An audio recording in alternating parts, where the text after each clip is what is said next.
Thank you, Chairman. We're now live. Good evening. Welcome to today's meeting of the Governance Committee. I'm Councillor Eric Pattenden and I'll be chairing the meeting. Today's meeting is being held both over Zoom and with councillors present in the meeting room. In addition to myself, the other members of the committee in attendance are Councillors Dominic Bowick, Geoffrey Cottam, Laura Coyle, Billy Drummond, Owen Jeffrey, Stephanie Stevenson and Howard Wollaston. We also have parish council representation on the committee from Councillor David Southgate. David, are you receiving us? Are you there and receiving us? Yes, I'm receiving you. Okay, great. Just wanted to make sure you're hearing us okay. Simon Carey, independent member for audit, is also in attendance. Parish councillors, independent members and members on Zoom are permitted to speak at the meeting, but they are not permitted to propose, second or vote on the items. Joseph Holmes, interim chief executive, and Sarah Clark will be advising the meeting. Darius Zarazel is in attendance as the clerk to the meeting and Thomas Radbourne is the Zoom host. Also welcome to Sophia Brown and Jasmine Kemp from Grant Thornton. And I can't see everybody's names, but I can see some people from KPMG. We've got Ed and John. Ed and John. Nice to see you. Dossett from GT. As well. Paul Dossett from GT as well. Thank you very much. Right. Well. If we hear the evacuation alarm this evening, we must leave the building immediately. Please proceed via the safe emergency exit route, which is shown to us by the trained officers present. Please follow any of their instructions. The assembly point is the car park of the Dolphin Pub. So we go to item number 1, apologies. Clerk, have we had any apologies for absence? Thank you, Chair. We have received apologies for absence from Councillor Chris Reed, who is substituted for Councillor Stephanie Stevenson, and from Councillor David Marsh. Thank you. Item 2, minutes. Are members willing to accept the minutes of the previous meetings as a true and accurate record? Thank you. Proposed, I think, by Stephanie, seconded by Laura. Chair, abstaining, that wasn't that. I'm not abstaining too. Thank you, Councillor Wollaston. Thank you, Councillor Cottam.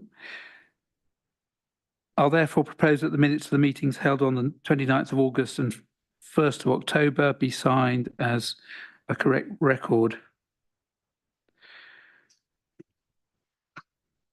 And I'll do that.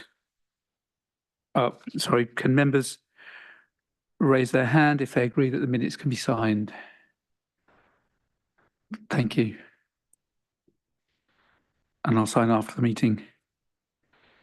Item 3, declarations of interest. Have we received any declarations of interest, Clerk? We have none, Chair. Thank you. Any from the floor? Councillor Stevenson.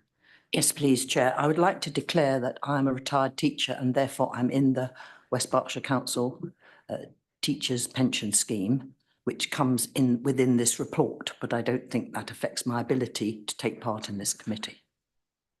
Thank you. Yeah, and I think that's been confirmed by the monitoring officer. So thanks very much for that.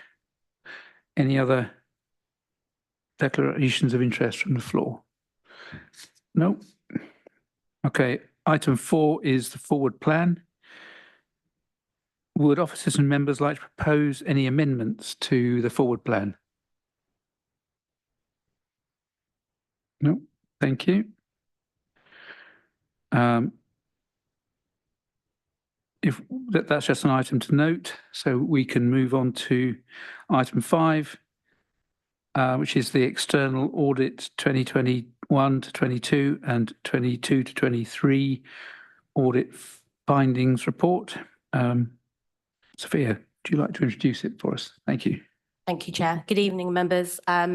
So as Chair said, I am from Grant Thornton External Audit, Engagement Lead for the 21-22 and 22-23 financial years. I'm joined by Jasmine Kemp, the Engagement Manager, and also Paul Dossett, Regional Partner.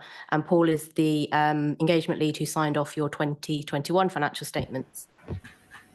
I'm presenting to you the audit findings for those financial years of 21-22 and 22-23. It's in letter form and makes clear there are limitations of scope that are imposed by the backstop, which are pervasive and mean that we haven't been able to form an opinion on the financial statements for those financial years in time for the statutory backstop deadline. So for the 21-22 financial year, we did commence audit fieldwork and we selected samples, but the testing wasn't completed. And at the time we paused the audit in April 2023, I reported to this committee in a progress report that our audit procedures had identified a likely material movement in the council's assets that weren't revalued during 21-22.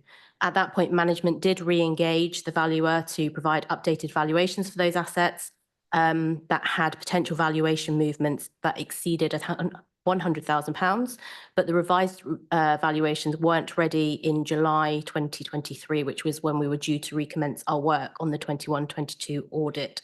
They were completed in October 2023, but the financial statements hadn't been updated at that point in line with the revised revaluations, and that's reported at the top of page 2 of the audit findings report. On that page also, we highlight the significant weakness in financial sustainability that was identified in our value for money work for 22-23, and that was reported to this committee in the joint year auditor's annual report presented in April this year. Page 6 of the letter sets out the audit fees per the 21-22 audit plan, and then the scale fee for 22-23, and how they are disclosed also in the draft financial statements for those years. In terms of the fees for 21-22 and 22-23, PSAA does have a process to assess the appropriate fees that will be charged for those financial years according to work carried out and delivered. You will see the draft wording of the disclaimed opinions for both financial years at item 6, and we have requested management letters of representation included as item 7. One area to highlight for the 22-23 opinion on page 27 of the papers is a delay in the certification of the audit completion, and that's in relation to my consideration of an objection that was received on the 22-23 financial statements. I have discussed this with Joseph the last time we caught up a couple of weeks ago, and in terms of the way forward, we have one of our objection consultants reviewing the detail of the objection, but I'm satisfied that the matter does not have a material impact on the 22-23 financial statements. And I will stop there for any questions. Thank you. Members, any questions? Councillor Cottam. Thank you. You referred several times that you weren't able to get the information that you needed, or it wasn't available. Why was this? So in July 2023, I think the valuations are still with the valuer. They hadn't come back. And that was the point that we were meant to recommence the audit.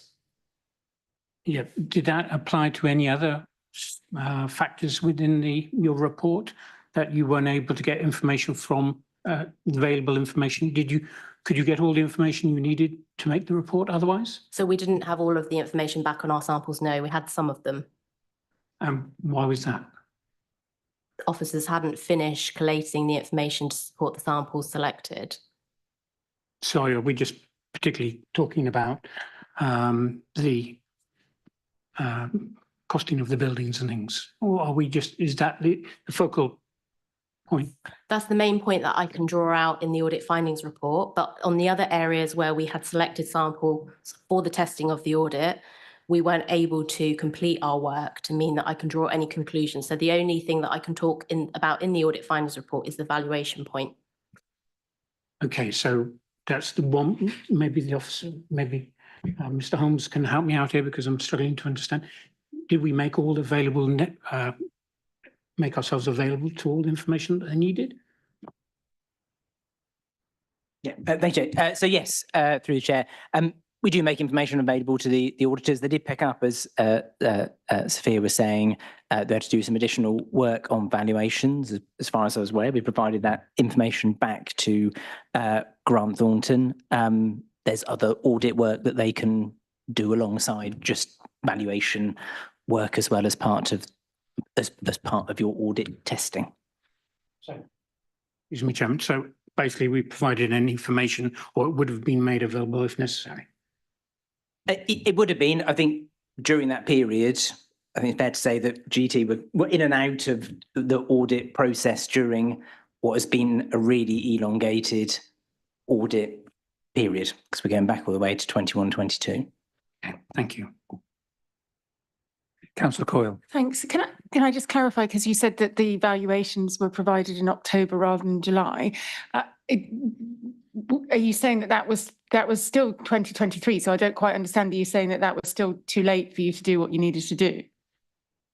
Yeah, so our audit resources are quite tight. So the resource that I was able to secure to finish the audit for 21-22 was from the July period. Also, we received the valuations in October, but they hadn't been processed through the financial statements at that point. So we couldn't commence any testing in October because it hadn't been reflected as to how it should look within the financial statements and for us to be able to pick up our testing from there. Councillor Wilson. As someone who's overseen the valuation department of a major London firm, I find it unbelievable you couldn't get the evaluations through in 4 months. It's quite beyond belief, frankly. And along with other members here, we are very unhappy about the fact these accounts have not been signed off going back what is now 3 years, and frankly, it's just not good enough. Thank you. I'm going to take a question from Mr. Carey, who's on Zoom. Thank you, Chair. In the letter where the significant weakness is mentioned in relation to financial sustainability, can you just clarify something? Has this significant weakness been worsened, i.e. has it become more significant given that it's now 20 months since the period it was noted? And therefore, has the council lost ground with regards to tackling this issue, or was it something that the council were aware of in 22-23, and therefore, hopefully, it's being dealt with? Thank you. So when I brought the auditor's annual report to this committee in April, it was widely acknowledged around the room that it was something that the council members were highly aware of. And I noted at that meeting about progress that had been made since the internal reporting. I think it was Q2 of that financial year. So we recognised at that meeting that it was something that was aware of, the council and members were aware of, and it was being actively dealt with. And the situation at that point in April had significantly improved. Thank you. Councillor Stevenson next. Yes, Mr. Chair. Under the report on the audit of the financial statements, disclaimer of opinion, there is a sentence that worries me because it's going to be in the public domain. And it says, we've concluded that the possible effects on the financial statements of undetected misstatements arising from this matter could be both material and pervasive. Just sounds negative of West Berkshire Council and about how we have behaved. That worries me. Mr. Holmes, you want to come in on that? Yeah, so I provide a response on that. Obviously, this is Grant Thornton's wording. If you go to page 19 of the pack, you see it there. I think maybe Paul will want to come in a minute, but I suppose because Grant Thornton not completed their work, especially if you look at 22-23, when no audit work was started, then they're saying that there is nothing that they can say to give any assurance at all, and that is the language they are couching it. And I think I know we picked it up before, Sophia, but I was quite keen to make sure it's the same wording that you're using across all of your clients in a similar position. Yeah, we are where we are. What I think we need to know is how we get out of this.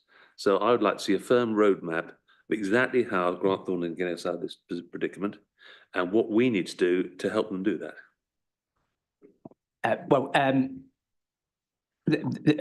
So the good news on that from Grant Thornton's side of things is they're no longer our auditor. That is the end of their roadmap in effect, and it goes over to KPMG, who are here a bit from later on. Central government have put in place backstop arrangements where over future financial years, if an audit hasn't been completed, you kind of get a disclaimer opinion. It is many councils like ourselves will therefore be getting disclaimer opinions likely for the next 2 financial years.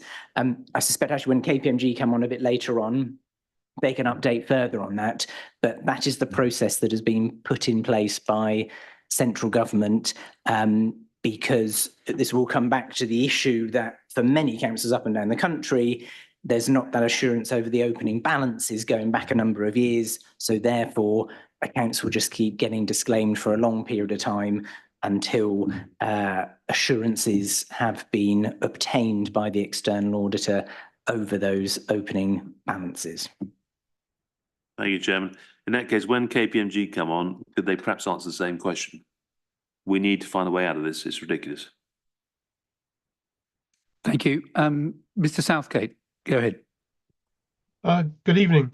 I guess I'd like to understand what have we learned from the Grant Thornton experience such that we were able to ensure it doesn't repeat itself with KPMG?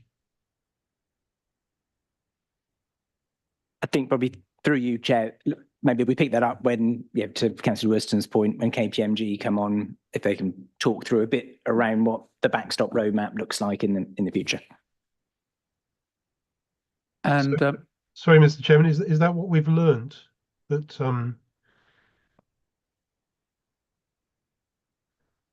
I suppose it's questions like what have we learned over the last few years?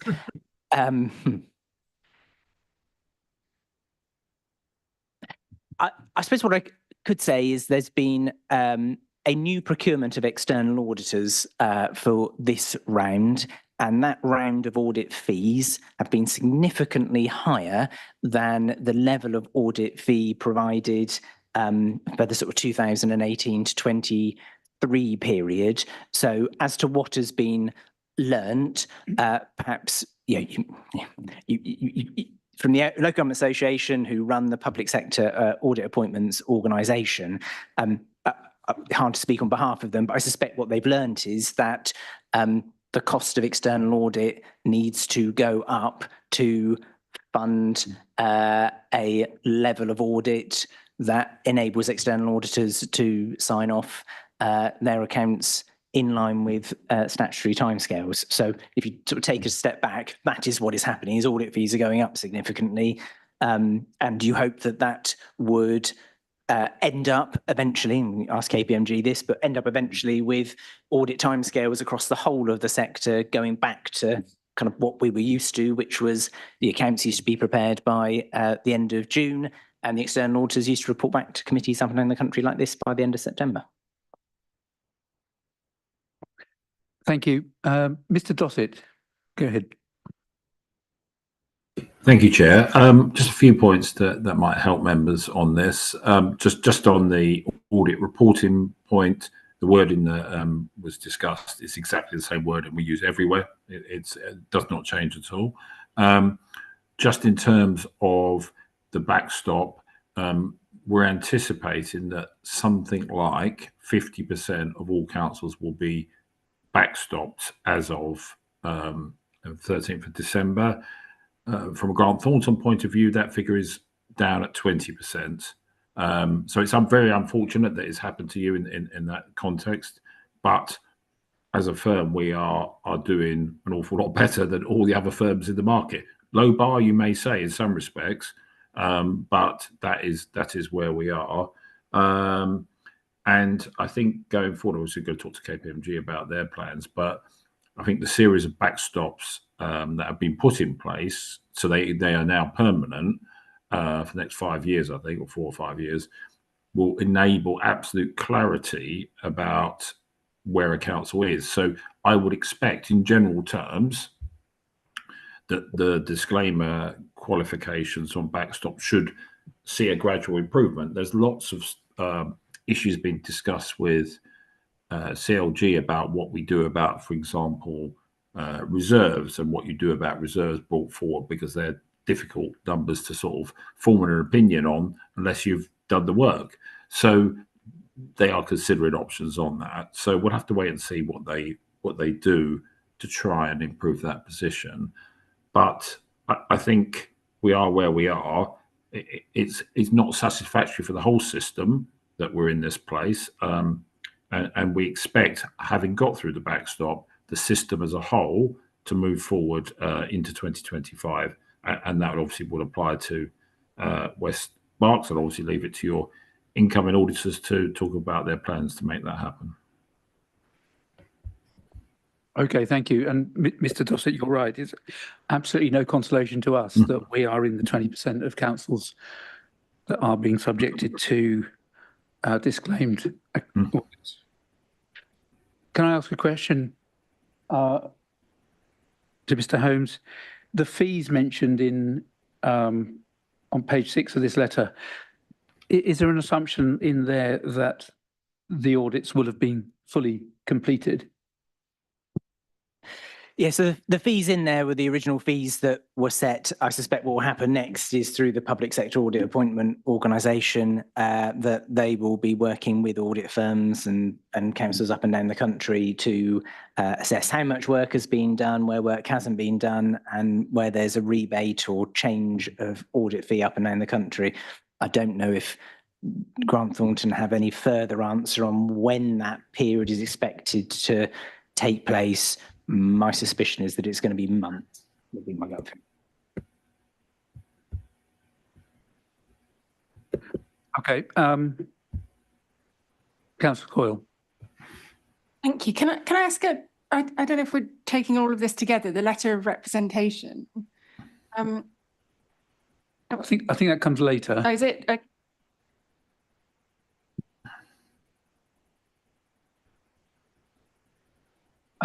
Yes, Mr. Dossett, thank you. Yeah, I was just going to answer Joseph's question. So, yeah, so what will happen is once all of these backstop audits are submitted, we will discuss this with PSAA in terms of what the fees are going to be. Obviously, it's quite complicated. You've got 2 years here where we've done quite a lot of work in the first year and the value for money, and in the second year we've done essentially no work, but have done the value for money. So they will be different numbers in each of those years, with the first year being higher than the second. PSAA are obviously very concerned to ensure that, given we're looking at, as I said, 50% of audits are disclaimed, which doesn't give a huge deal of assurance to members, that the fees incurred are genuinely for work carried out. So there will be a robust process of assessing that. It will be no consolation, as you said, Chair, about the audit not being done, but you can probably be assured that the fees you will end up paying for those years will be considerably less than in previous years. Yeah, that would be my expectation. Thank you. Any more questions, members, on this item? Okay. So we're noting that report. Thank you. And we'll go to the next item. Councillor Berwick. I may have missed it, but I don't think that we approved the minutes of the meeting of the 29th of August. We did the 1st of October, didn't we? They were done together. Okay, I missed that. Sorry. Okay, so item 5, we're noting that now to move on to the next item 6, which is external audit 21, 22, 22, 23, disclaimers of opinion. Sophia, would you like to introduce that? Thank you, Chair. So these are the template, it's the template wording for the disclaimers of opinion. There is one slight change in that it refers to the NAO code in guidance in October 2024, but because the new code was approved on the 14th of November, that date will just change to November 24. But my plan is to issue both of those disclaimed opinions tomorrow. And that will be on the basis of also having received management letters of representation dated for today, after you've been able to consider them with the next item. Thank you. Members, any questions on that? Councillor Stevenson. Yes, Chair, these two letters are going into the public domain, and I have a concern that in both of them it says, we are saying, West Berkshire Council are saying, it has not been possible to provide you with all the required information for you to complete your audit for the year ending so-and-so. Sorry, Councillor Stevenson, the letters is the next item I thought that's what we're doing now. in the We're agenda. confused. We thought, was that this item? Apologies. Which item are we at now? Well, So we're at item 6. I'm looking at Appendix A. Yes, oh, item 6. Item 6 is disclaimers of No, sorry, opinion. it's item 7, sorry. Any comments on item 6? Can I ask a question regarding the objection that you received? When was that received, and what's happened since it was received? So it was received on the last day of the public inspection period for 22-23 financial statements. We've had a lot of correspondence back and forth with the objector to get to the bottom of what the objection is. I think I first discussed the objection with Joseph last summer. And since then, there's been a lot of information going back and forth, but it's only last month, I think, that we were able to get to the bottom of what the objector's points were. And that is now being taken forward by our consultant to review the detail of that objection.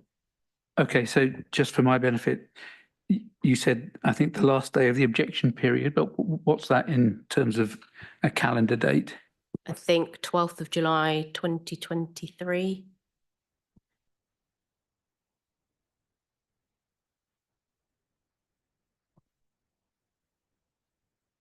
And it was discussed in the summer of 24, is that right? You said last summer. Sorry, we've only just come out of summer. I meant the previous summer. Thank you.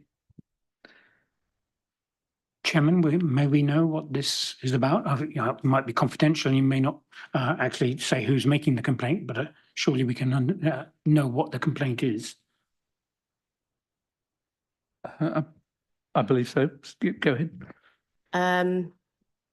It's around Rep Year 2019, and the council, whether or not the council has adhered to its requirements around those particular procedures. Mr. Holmes, I come in. Maybe if you want to know a bit more, we could go into part 2 if you did want to later on. Okay, thank you. Okay, we'll do that afterwards. Thank you. If I may, I still don't quite understand if there is a complaint, why it's taken 18 months to sort it out. Sophia, do you have anything on that? I think it's been quite difficult to understand from the objector what the specific points of the questions are. Your previous chief executive was copied into the emails, but I hadn't seen any response from the council on that. I think we'll take this up in part 2, unless you've got something that we can discuss now, Councillor Bowie.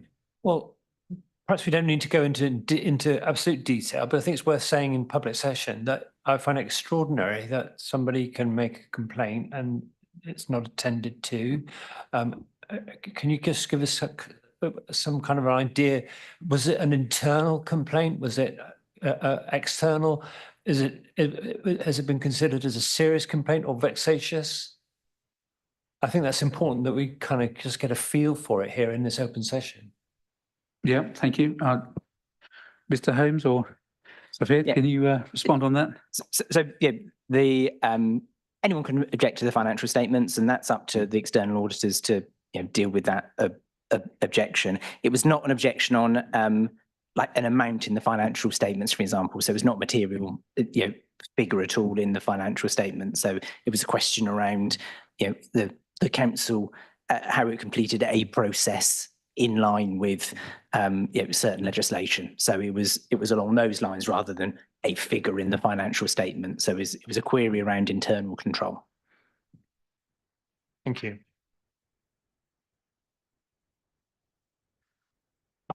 I think what I certainly find surprising is that we didn't seem to know about this before as a committee, and I think that I don't know if this is the normal state of affairs for something of this nature, but I kind of feel we ought to have known about it sooner. I don't know whether Joseph, Mr. Holmes, whether whether there's what comment you make on that, about whether the timescales that would be applicable to an objection of this nature. Every objection, well, it's probably more one for Grant Thornton, but every objection they will get to any set of accounts around the country will be different. And that's part of external auditors reporting back through to members on progress on the financial statements. Okay, thank you. So, Sophia, I don't think we've been made aware of this objection up until now, 18 months since it was first made. Is that normal in your experience? And why is it taking so long? No, so I think the difficulty with this one is I went back many, many times to find out what the core of the issue was. I didn't get an answer. I went away to look at what I thought the issue was and asked, is this the issue? Those questions were avoided. So it was very, very hard to get to the crux of what the issue was. Okay, just seems a bit surprising, really, that we, as a committee, weren't made aware of it, and maybe even could have helped, for that matter, to try and get it resolved sooner. Councillor Jeffrey.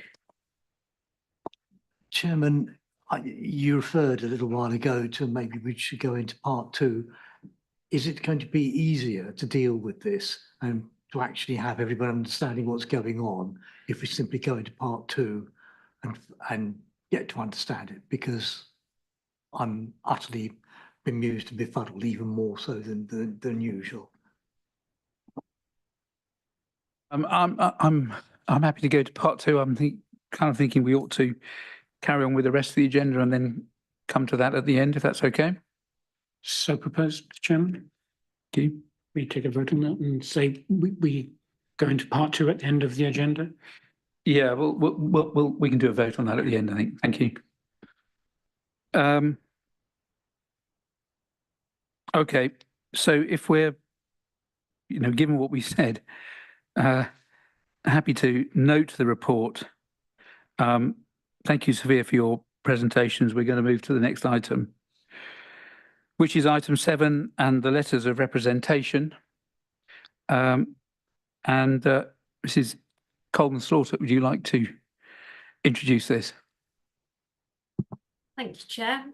These are standard letters that we are required to submit and sign off with standard wording that says we have produced the accounts for the 2 years that are being disclaimed in accordance with all regulations and guidelines pertaining to the production of those accounts. Essentially, there are no recommendations in this report.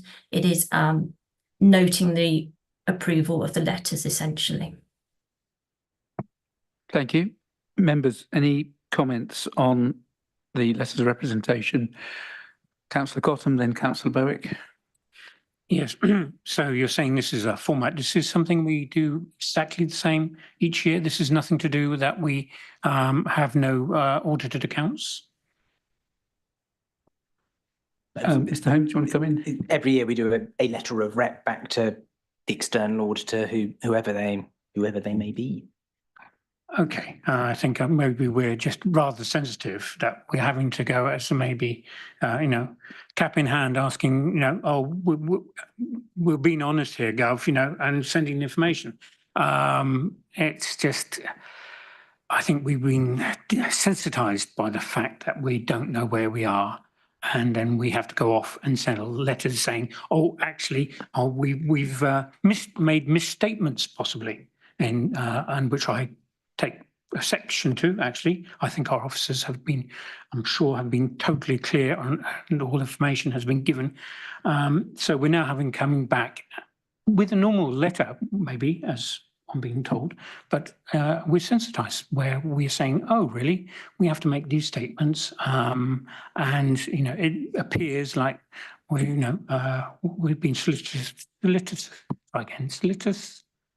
Never mind.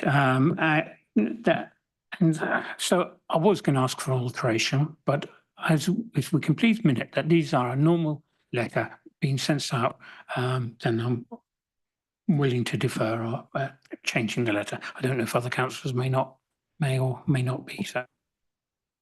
Okay, thank you, Councillor Cotton. Mr. Holmes, you want to come back there? Yeah. It was just to say, I've forgotten from my auditing days what international standard on auditing this might refer to. It will be one of them. I'm looking at Sophia here. Like, you need the letter of representation from every single council or organisation who you audit. So I will not be able to issue the disclaimed opinion without the letter of representation.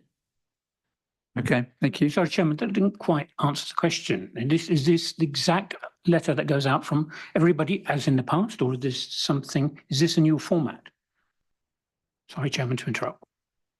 So it's a template wording, and there are slight tweaks to it because it is in relation to a disclaimed opinion, but it will be the same letter that is going out to, or that all of our backstopped clients will be, or audited bodies will be giving to us. There are no specific tailorings for this council. Other councils might have specific things tailored in to their circumstances. Thank you, Chairman. Councillor Blowick, go ahead. Thank you, Chairman.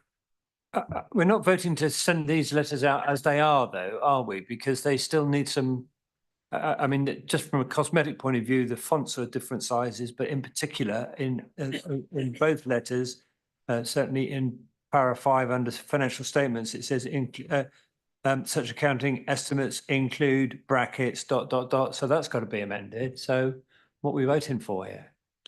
I think we're waiting to hear what those ...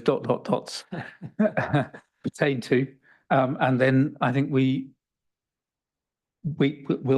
make any amendments that we find appropriate and sign in due course. Thank you. Sophia, can you tell us what the ... are for? So there'll be the significant estimates. If you go back to the audit plan for 21-22, that will list the ones we had for that financial year. They'll be similar for the following financial year, things like plant, property and equipment valuations, pension liability, other things that you might want to put in there are depreciation, provisions, quite standard estimates. Okay, that sounds like some quite big assumptions that we probably hadn't appreciated or were aware of. Mr. Holmes. Yeah, so it'll be the sort of standard things that are in our accounting policies as well. So, the things that we set out in the financial statements, this is, as Sophia said, this is how we value XYZ piece of equipment in line with, the many accounting policies that we have. So we'll top and tail this off the back of this meeting. Councillor Blowick, does that satisfy you? I'm somewhat unnerved by it, that because at the end of the day, we have responsibility, don't we, as a committee, to scrutinise, and we're not scrutinising this little bit, are we? Or is it a big bit? Perhaps Mr. Helms can reassure us that I'm safe hands here. Yeah, no, I looked at Shannon, but I'm pretty sure we have brought our accounting policies paper separately here before. I can't remember if it was for 22-23 or 21-22, but we have brought them previously to the committee. They are what is in. So when you get the final set of financial statements in a normal audit year, So assume it's like a normal year, we produce the accounts on time, they're audited on time, you then approve the financial statements with an opinion report.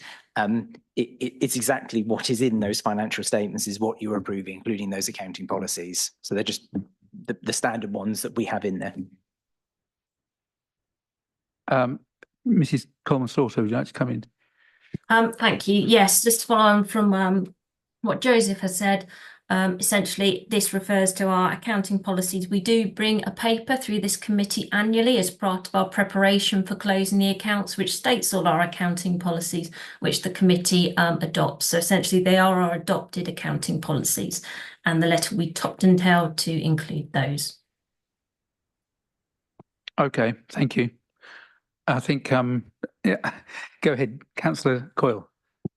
I just, when we're talking about this being the standard letter, I understand the point that there's always a letter of this nature, but I think that the bit that talks about information provided, that section is obviously specific to this process we're going through of the disclaimed opinion, and I think this might have been what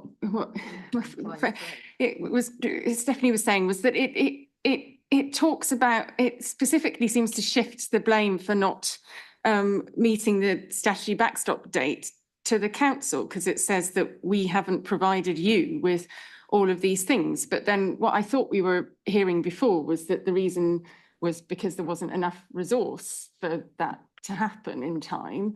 So why should we sign something that's essentially saying that it's our fault that they couldn't do their job? Thank you. I quite agree. Councillor Stevenson. Thank you. And I was going to say the same thing, because there's half a page here listing of all the things we haven't provided and we haven't done. So in one paragraph, sorry, one small sentence, we say we have carried out what we should have done, and then half a page of all the stuff we haven't done. So I don't like the letter at all.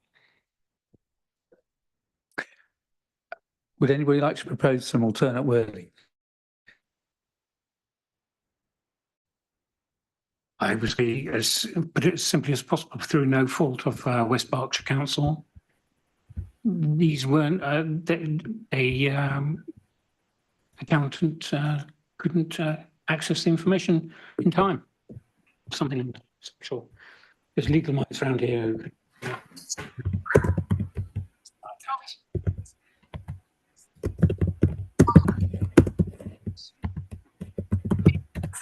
Possible to provide you with the problem, it's not been possible to provide on. I mean, it says here that the work that is going to be a disclaimed opinion, and I understand we have to give the other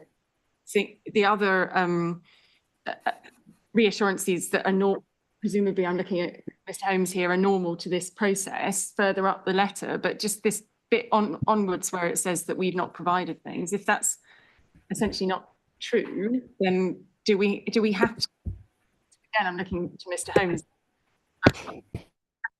that section in order for this letter to pass muster for what it needs to do as part of the normal process? Mr. Holmes, you have a comment? Mr. Dossett, go ahead. Thank you, Chair. Yeah, sorry. Yeah, yes, just on the letter. So the letter, we have had a few queries actually about the letter from around the country, and you know we're more than happy to listen to any particular suggestions, but there are certain words in the letter that are a requirement of auditing standards that we can't change. So the letter's not sort of a free-for-all in terms of changing it. What the letter is also about is management just provided an additional assurance that the accounts are, as far as management's concerned, free of misstatement and fraud, etc., as far as management are aware. So that's important that we have that statement from management. So we can tweak some of the wording. Obviously, we don't want to get into too much of a struggle over this, because if the council is not able to agree a letter with us, then unfortunately the outcome of that is that the opinion that Sophia talked about earlier will have to be changed, and that will have to go into as an additional disclaimer So that's a scenario we don't really want to get to. So I think if it's particular wording that members or officers have a particular concern about, we could absolutely listen to them. But this is a compliance process from in terms of auditing standards. So the wriggle room is relatively limited. Okay, understood. Thank you, Mr. Dossett. And you've probably heard the strength of feeling here amongst members about the letter as it stands, particularly the section about what you say hasn't been provided, and that certainly requires some work, I think, before we could sign it. Mr. Holmes, do you want to come in? I just wonder, especially on the 22-23 audit, where as Sophia and Paul have said earlier on this evening that there's done no court work on the financial statements at all. That on that page, on page 43, before it says it has not been possible to provide you with all the information required, that if we insert a sentence before that, which says, due to the non-commencement of external audit work, it has not been possible to provide this information, then that feels like a reasonable statement of facts. I think the three of us, rebels,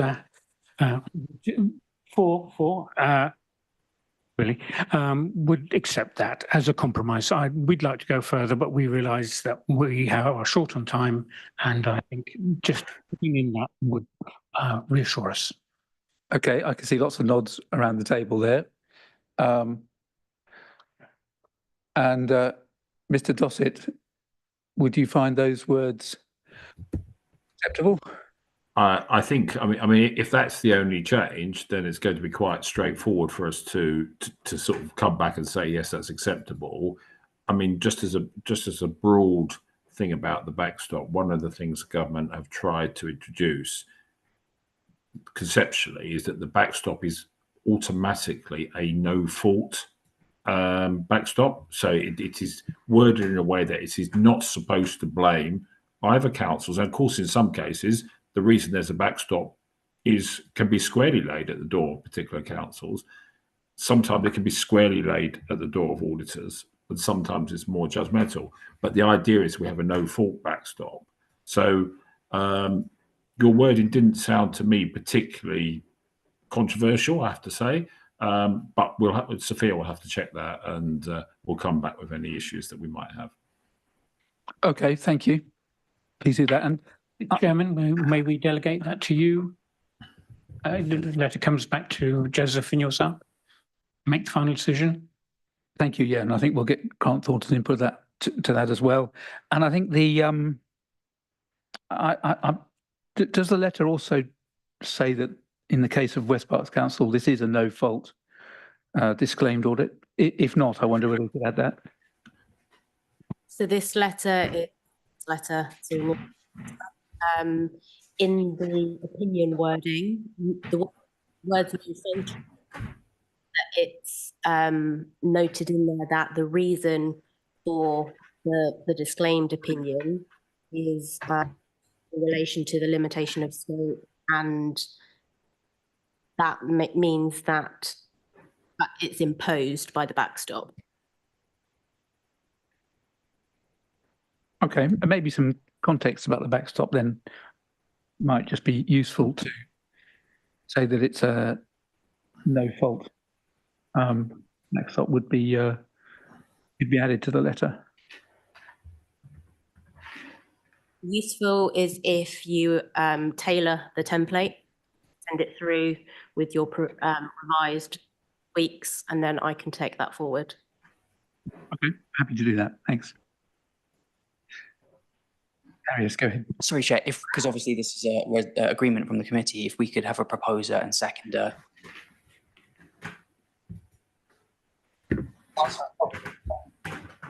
Liston, seconding. All those in favour? Unanimous, thank you.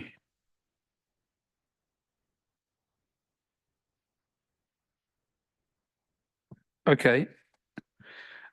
And I think that probably, well, so that's an amendment to the letter. We also did need to do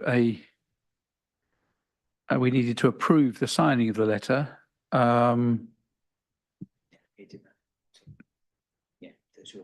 Yeah, which has now been delegated to Mr. Holmes and myself. So thank you. I think we can move on to item 8. And that is the external audit KPMG value for money risk assessment. So, Mr. Brown, Mr. Mills, would you like to introduce this? Who's going first? I'll go first. So I wanted to respond to some of the earlier questions about, how do we get out of here? And I think the one thing we all agree on is the current status is unsatisfactory, isn't it? So whereas you all view it through the lens of West Berkshire, the regulators view it from the kind of wider local government with hundreds of clients with numerous years of audits unsigned. And the response to that of how do we get back into a normal proper audit cycle that auditors do their job, prepare management prepare the accounts, auditors do their work, is this backstop, which is effectively we draw a line under the sand and we start again from here. So we've been appointed for the March 24 accounts, and we have started our audit of those accounts. We're probably about halfway through. It's not plain sailing. We are finding some difficulties in getting some payroll information. Due to a system issue, we've had changes in day-to-day management that have led to some small delays in the information, but we continue to carry on with our audit. However, because the previous year's audits are disclaimed, we have been waiting, as I said in previous meetings, for guidance from the regulators on what that means for our opinions going forward and how we get back to clean opinions. And there's a nice one-pager that we pulled together that we might send around the committee that will give you that roadmap that was mentioned earlier. But in effect, it's a 3-year landing path to get back to clean opinions. So the expectation is that my first audit that I'll sign, the 24-year end, will be a disclaimed opinion as well, albeit we will have done all our audit work on the closing balance sheet at March 24. The following year may be a qualified opinion, basically saying the comparatives we're not quite wholly clear on, and then the third year will be back to a clean opinion. So that's very much the landing path that we're working to. As mentioned earlier, this isn't a West Berkshire issues, it's a number of councils, and the NEO, the FRC have come together and published what we call LARIGs, Local Audit Reset and Recovery Implementation Plan. There's 5 LARIGs. They're well worth a read. Some of them are written for audit committee members, etc., to understand the impact of the issue that we've had with local government audit and the plan for the future. So those LARIGs, LARRIG, are well worth a read because it will explain some of the issues that GT have had, that other providers have had, but the likely landing path and how this will look and feel over the next 2 years. So we've got a one-pager that is a summary of that, but effectively those regulators said, okay, our lines in the sands are these backstop dates. So for 22, 23 and before, we want everything issued by 13th of December this year. So if you haven't got it done by then, it's a disclaimer of opinion. And then they've set backstop dates for future years. So for the year I'm auditing, the 23-24, If we're not done by the end of Feb 25, again, we would issue our opinion and tell you what we haven't been able to do in the open balance sheet audit. And all these backstop dates for the next 3 years are, do as much as you can effectively, report to the audit committee what you've done, what you haven't been able to do, but keep in the back of your minds the plan to get to clean opinions in year 3.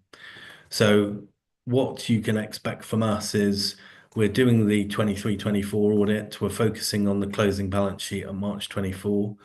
When we finish that audit, we'll come to you with our ISO 260, our audit highlights memo that will go through all the areas we've audited, all the areas we haven't been able to audit.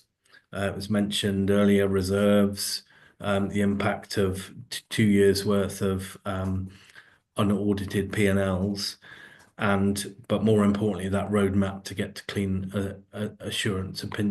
clean audit opinions in the future. So that's very much what you'll see.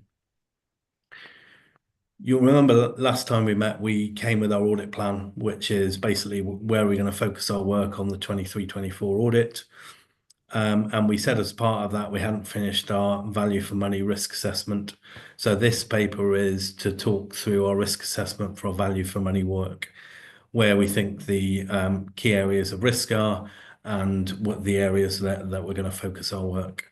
So I'll pause there for any questions to do with the audit and this, the LARIGs and the return to assurance. And then I'll get Ed to maybe talk through some of the detail of the VFM risk assessment. Thank you, Mr. Brown. Councillor Berwick. Thank you, Chairman. Thank you, Mr. Brown. Can you clarify for me who is responsible to navigate this 3-year roadmap to regularise the situation? If you tell me it's a partnership, then what responsibility or what is your expectation of West Berkshire to enable that? Okay, so ultimate regulation of that 3-year roadmap is the FRC, the NAO, who are the key regulators, and the PSAA that are effectively brokering the auditors. So they are the ones that are setting the guidance, that are taking the code. Sorry, John, you just mentioned a lot of acronyms. So FRC is Financial Reporting Council, NAO is the National Audit Office, and the PSAA is the Public Sector Audit Appointments Organisation. They're the one who look after and the procurement of nearly every single council's audit in the country. Sorry, John. No, that's quite all right, Joseph. Thanks. So there are regulators effectively. And they've seen this issue with local government audit, and they're very much the people that have set the plan for the next 2-3 years to get back on track, to change the rules to a certain extent to allow people to do that, and as mentioned earlier, to allow people to how are we going to audit opening reserves, for example, when you haven't had 2 years worth of audit. So that's very much the guidance is coming up from them. But who's got the responsibility? Ultimately, it's management to provide the accounts and all the support and all the things we ask for, and us to deliver against our timetables. So that's very much our timetable was detailed in the audit plan that we bought for 23-24. As you say, we've got boots on the ground now. We're about halfway through, I would say. And we expect to report to you early in the new year on our findings and what we found as a result of that audit. Thank you. Councillor Berwick. Yes, thank you very much. So for clarity, earlier on we heard from GT that part of the problem that's been faced is lack of resource within GT, because accepting that there was the comment around finance and so on and so forth. Do you have the resource that you need to be able to deliver this roadmap?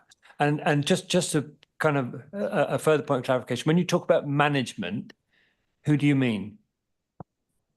So on the resource point, absolutely.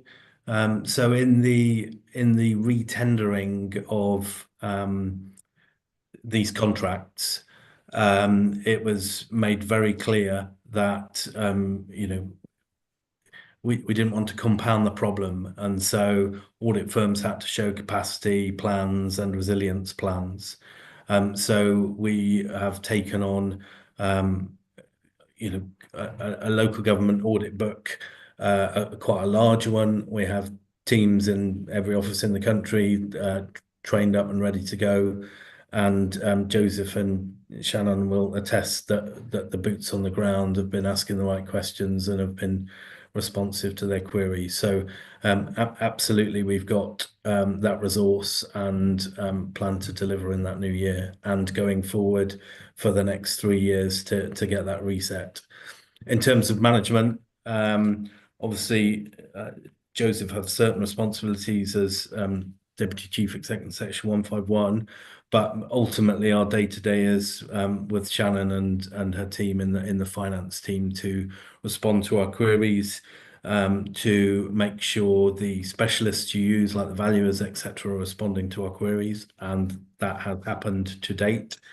And so those are the people that we see that we call kind of management at West Berks. Thank you. Councillor Williston. If I can pick one example, which is the issues over the valuation. I mean, sure, that should have been foreseen a long time ago that we're going to need it by a certain date. So do you at KPMG have a list of things that you can give to Shannon so she has an upfront idea of what she needs to achieve by certain timescales? Yeah, she's had all that. Yeah. Okay.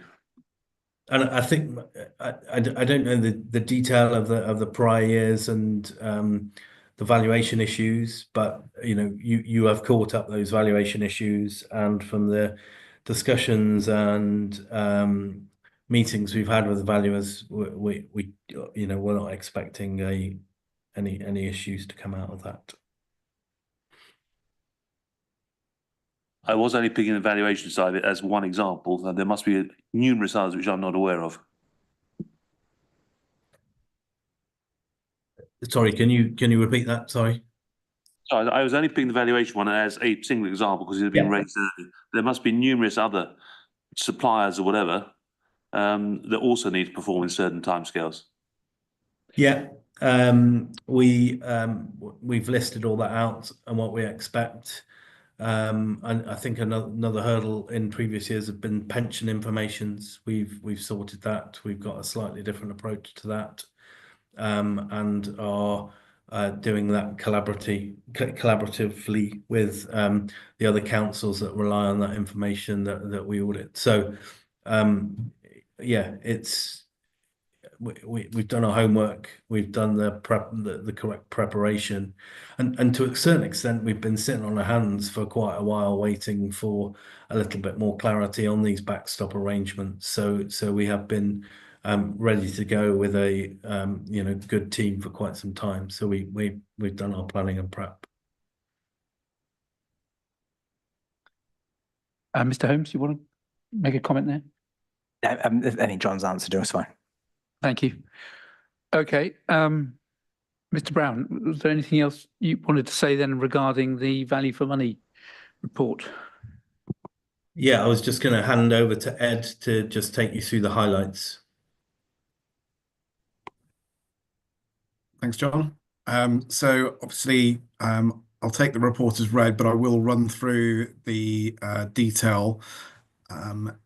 You will have seen value for money opinions before and realise that they cover 3 domains effectively: the financial sustainability, governance, and improving economy and efficiency and effectiveness. I wouldn't say that our areas where we've put as risk as significant weaknesses will be particularly surprising to councillors or management. I believe the reporting that's been going to council and other committees on the financial position of the council is well documented and rationally documented by Joseph and the team. So it's very clear that West Berkshire have quite a challenge financially, and arguably a lot more so than other councils at the moment, where West Berks is showing as some of the lowest reserves in the country by certain metrics. It was a difficult budget this year, and the position is particularly challenging. Therefore, this drives a risk of significant weakness in financial sustainability.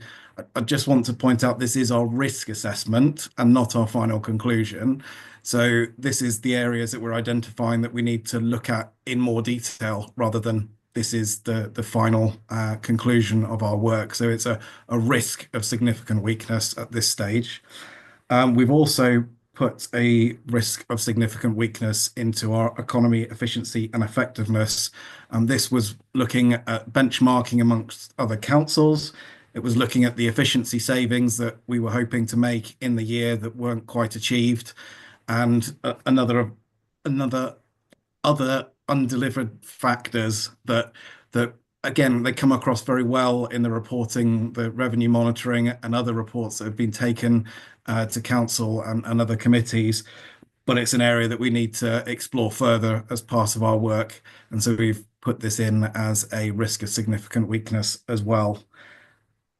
I think that's all that I was going to pick up on as a kind of whistle-stop tour of the detail.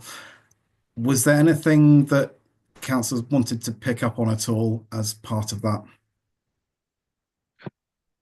Yeah, thank you, Mr. Mills.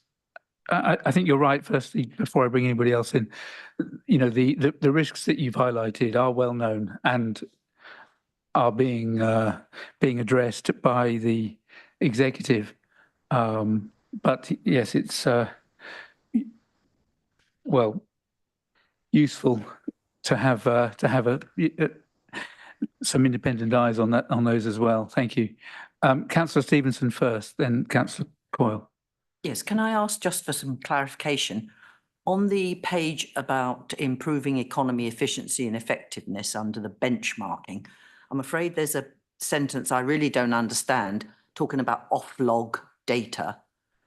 And then it mentions non-ring fence reserves as a percentage of net revenue as the lowest in the country. I think you've just mentioned something about that. Can you just explain that to me, or can Joseph explain why we're highlighted in that manner? Mr. Holmes, you want to come in there? Yes, so Oflog is the Office for Local Government.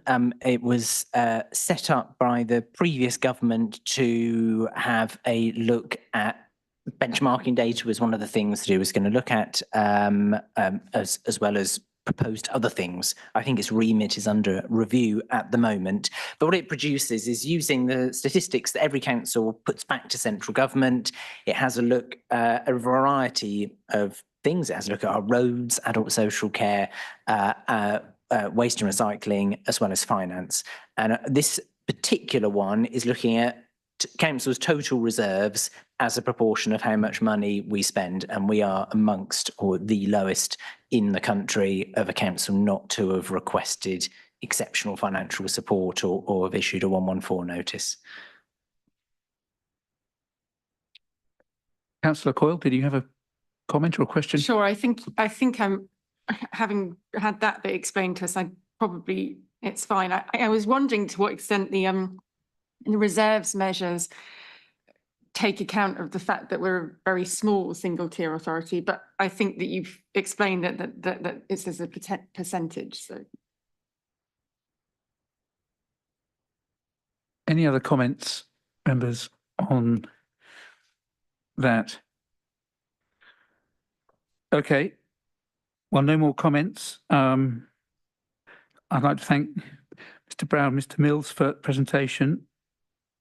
And we'll move on to the next item, which is item 9, the Internal Audit Annual Assurance Report 22-23. And Mrs. Gillespie, would like to introduce it. Excuse me. Thank you, Chair. Good evening. So this is an annual report that I'm required under the public sector internal audit standards. I'm required to provide a report to those charged with governance in the council and to give an opinion on the effectiveness of the council's governance, risk management and internal control framework. And my report should then also support the council's annual governance statement. So that's the key reason why I'm needing to provide a report. The report is an outcome of the work that we've undertaken during the year, the various audits, as well as other sources of information that I'm aware of, for instance, external inspections. And I take all the information together to come to a conclusion as to whether I can give an opinion on the council's, the governance, risk management and control framework. So the key message in the report is section 4.4. And I'm saying in that section, excuse me, I'm saying in that section that from this work and other sources of information that I can conclude that reasonable assurance can be given that this governance, risk management and control framework remains robust. So that's a positive message. And underneath that, section 4.4b, I'm just giving a caveat that one area of concern that I've noted carried forward from last year is just the level of change in senior management. There's lots of vacancies, the situation has improved, but that obviously can cause a risk for uncertainty and instability. But I'm also mentioning that the audit work during the year has not highlighted anything where that's been the case. It's just being included in there as it is a risk. I then go on to mention that in the relation to the audit opinions given during the year, there was no completed corporate audits with a less than satisfactory or reasonable assurance opinion, which again is positive. And there was only one school that was given a weak opinion. Go on then to say that there was a second stage follow-up review that was given an unsatisfactory opinion. There's only one, but it was given an unsatisfactory progress opinion, and the details of that are later on in the report. So the details of the report, it's on section 5.13. Is then breaking down each of the various types of audit that we've done by the opinion given. So you can see that there's a corporate table and a schools table, and the proportion of audit opinions that are satisfactory or above are it's a lot greater than anything in weak or very weak or limited assurance, which supports the opinion that I'm given. I then go on to mention in 5.16 that this report also includes an update on the last quarter of the year. So it's a progress update. All work completed in the period is listed on Appendix A. Appendix B gives work in progress, and Appendix C shows work on the anti-fraud plan. 5.17 refers to the unsatisfactory follow-up, and that gives details of why we've come to the conclusion it was unsatisfactory. We are commenting on the progress made on previously agreed recommendations in an audit report. We're saying that it's satisfactory. We've given explanations why there. We're also saying that we've agreed to carry out a stage 3 follow-up to check on progress in 6 months' time. Then we go on to the audit team and resources and the performance for the year. And so we've got a target of 80% of the agreed audit plan for the year. The team achieved an outturn of 89%, which is a positive outturn.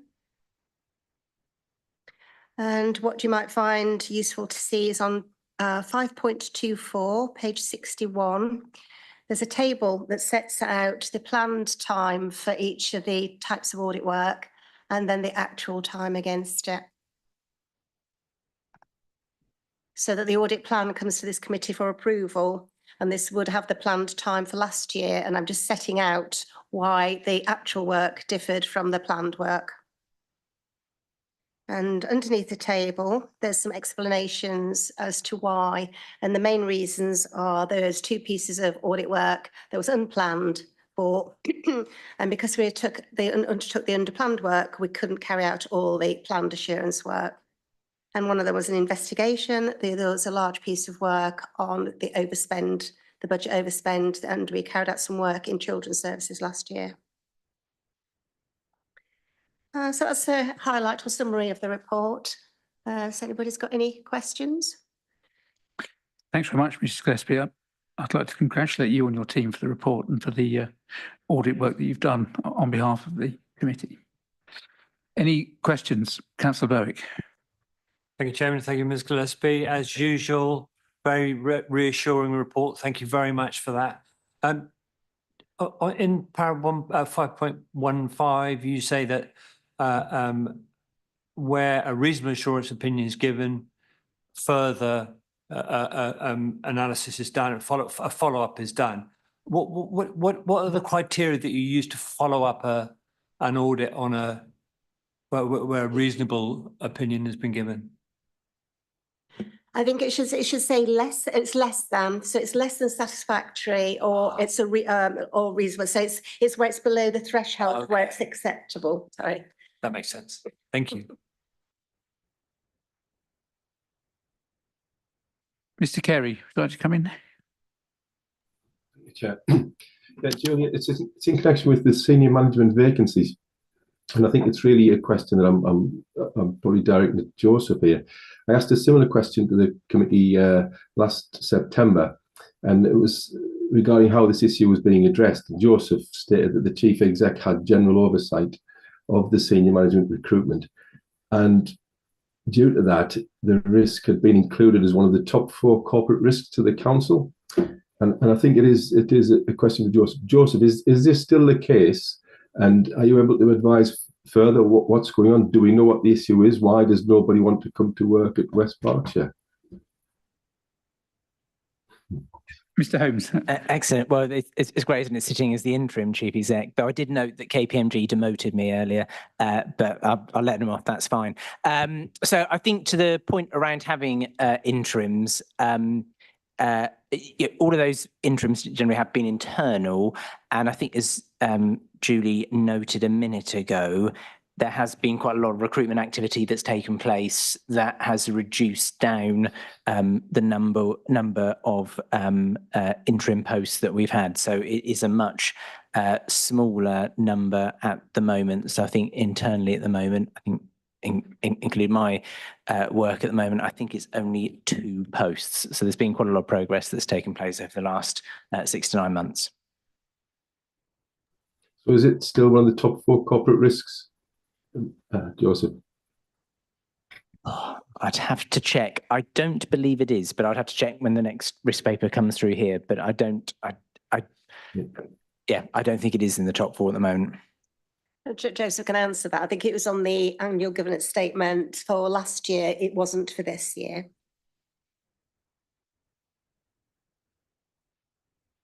Councillor Wollaston. Julie, thanks for a great report as usual. I just out of curiosity, really, I just wonder what the cycle is for primary schools, for example. I mean, do you cover all of them over a 5-year period or a 10-year period, or what is it?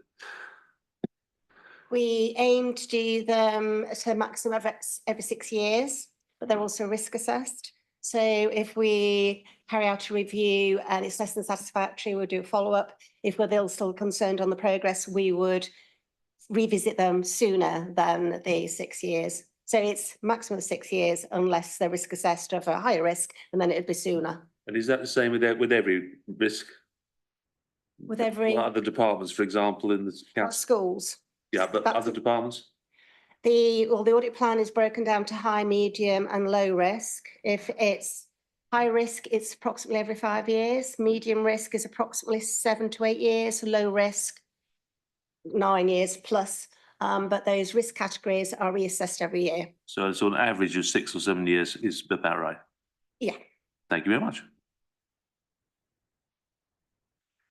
Thank you. Any more comments, members? Councillor Coyle. Thanks. I'm just looking at the paragraph 5.17 about this is the one unsatisfactory rating for the fixed asset register.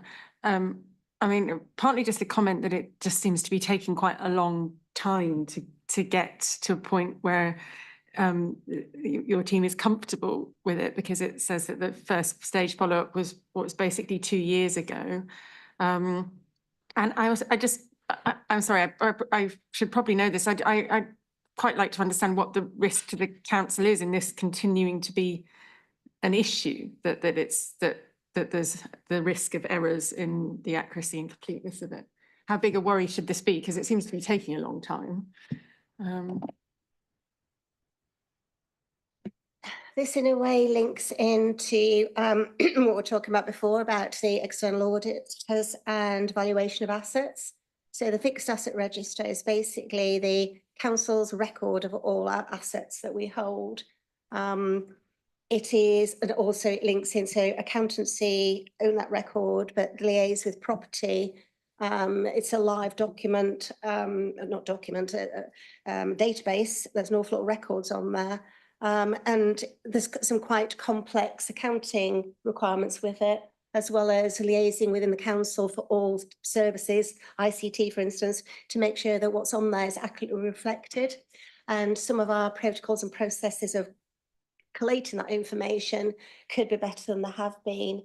But we've given it unsatisfactory to say we're going to go back, but acknowledging it is a complex area and it's not something that's going to be resolved overnight, I think is where it's coming from. And it's also mentioning that the piece of work was advisory to start with, because the accountancy team, Shannon and her team, were aware there's issues that need resolving. They've also had lots of interim people in post, which hasn't necessarily helped with trying to get that framework in place. So they're going in the right direction. They just need, there's two key areas that they need to make more progress on. And one was a reconciliation element, and the other one is having more robust stages that they've checked the information. So we're not saying we don't think the information is accurate. We're saying that some of the processes could be strengthened to give assurance that those processes are effective, if you see what I mean. Thank you. Okay, if there's no more comments, I'd like to note that the assessment of reasonable assurance, I think, is the same as last year. And I think, given all that's happened in the world since then, to have, to have the same opinion this year, I think it's quite an achievement all round. Thank you.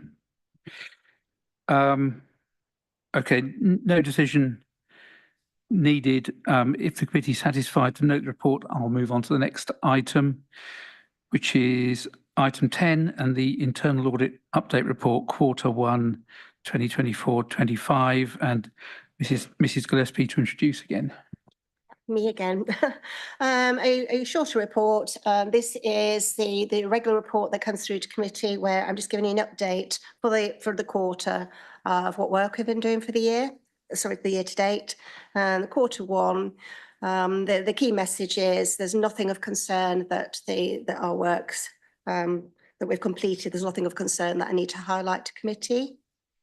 Section 3.4, I'm mentioning there was one corporate review and 2 school audits completed that were given a limited assurance opinion. But again, they're a low proportion of the overall opinions for the period, so there's nothing of particular concern. And I've mentioned in the report what the two schools and the system was the payroll. And a lot of those issues should be addressed as part of the implementation of the ongoing implementation of the new payroll system when they're going to review processes.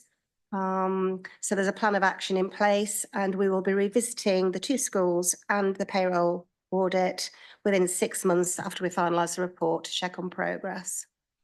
The appendices, Appendix A is listing out completed work, and Appendix B is work in progress, and Appendix C is again showing the update against the audit fraud work plan. So if anybody's got any questions. Thank you. Members, any questions on that? No, that's all good. Thank you very much. Again, no decision needed, so we'll note the report and move on to the next item, which is item 11, draft financial statements 2023-24 and going concern assessment. And Mrs. Coleman-Slaughter to introduce, please. Thank you, Chair. This is an annual report we put through committee. It draws members' attention to the draft financial statements that were produced in accordance with the deadline and published. It gives an overarching summary of those statements and the executive director's narrative statement, which is the front end of the accounts. We do note in this report there are no recommendations, but it does highlight the fact that we have a general fund lower than our desired level. So we have a general fund of 4.1 million at the end of 23-24 compared to a desired level of 7.2 million.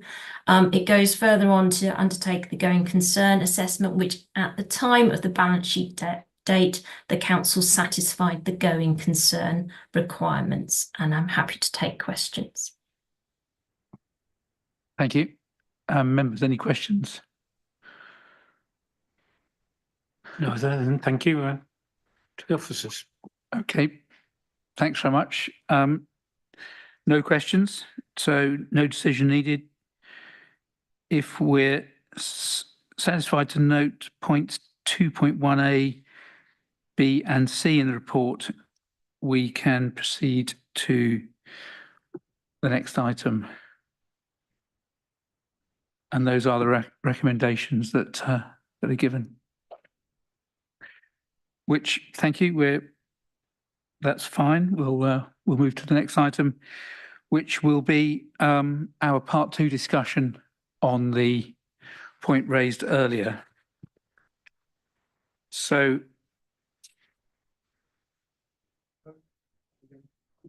I'll just read my wording.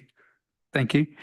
So we're going to exclude press and public for this next item, as this may disclose exempt information as described in paragraphs in Schedule 12A of the Local Government Act 1972. I move a motion to exclude the press and public. Is that seconded? Oh, Sorry, Chair, just to clarify the paragraphs, we are talking about paragraphs 1 and 2, information relating to an individual and information which likely reveal the identity of an individual. That's likely what's going to be disclosed here. Thank you very much, Clerk. Is that seconded? Point of order is laying here, including that or That's a good question, Councillor Wollaston. Obviously, Sophia's got some information, got some detail on this, so I suspect that. We did used to actually in our constitution, which actually Grant Thornton pointed out to us was rather odd.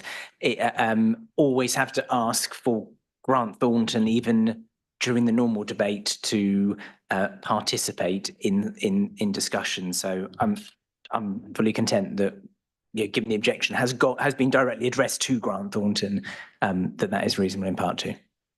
Thank you. Thank you. Seconded by Councillor Wollaston. All those in favour of the motion, please raise your hand. That's carried unanimously. That's passed, and therefore I'd like to call an end to the public part of the meeting. Please could we end the broadcast?